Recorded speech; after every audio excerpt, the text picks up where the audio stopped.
The gloves are completely off. The single most successful military alliance in modern history is facing an internal crisis that could tear it apart. And at the dead center of that storm is Donald Trump. If you thought the drama across the Atlantic had settled down, think again. The rhetoric just hit a boiling point. Trump isn't just criticizing allies anymore. He is aggressively calling them out, labeling European leaders weak, and essentially accusing them of freeloading off American generosity while a war rages on their own doorstep. Today, we're diving deep into Trump's latest explosive attacks on Europe regarding the war in Ukraine. Why is he saying this now? Is he right about the numbers? And most importantly, what does this massive rift mean for the future of the war against Russia? Let's break it down. For years, Donald Trump has viewed foreign policy through a very specific lens, a business transaction. He doesn't see historical alliances. He sees a balance sheet. And in his view, America is in the red and Europe is a delinquent tenant refusing to pay rent. His latest salvo is unparalleled in its bluntness. Trump has repeatedly suggested that if European nations don't pay up, the United States shouldn't defend them. He's taken dead aim at the massive disparity in military aid sent to Ukraine. His argument is simple and, to his base, incredibly effective.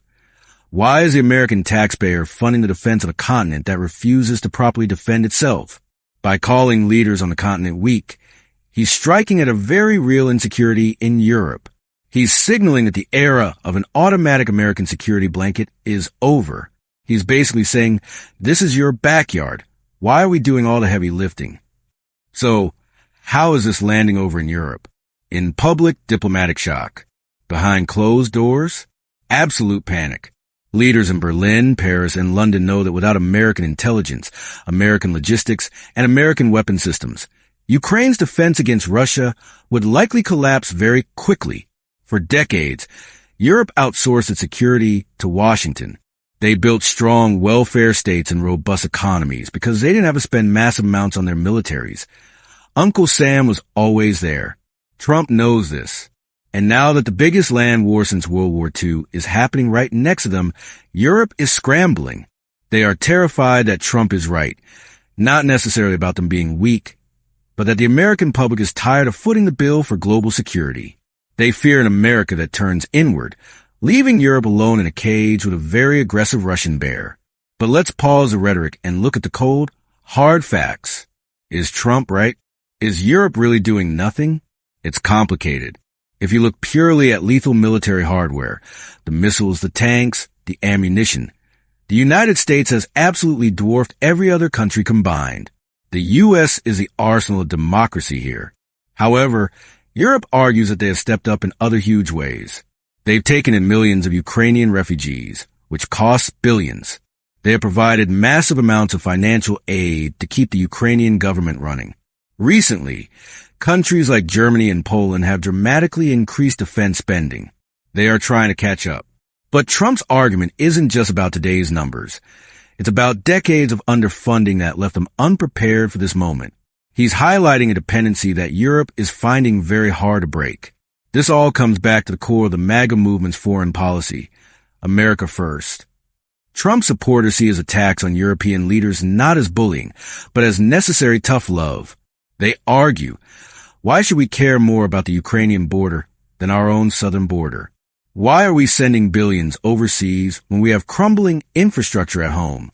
By attacking European weakness, Trump is tapping into a deep vein of American isolationist sentiment that has existed for a century.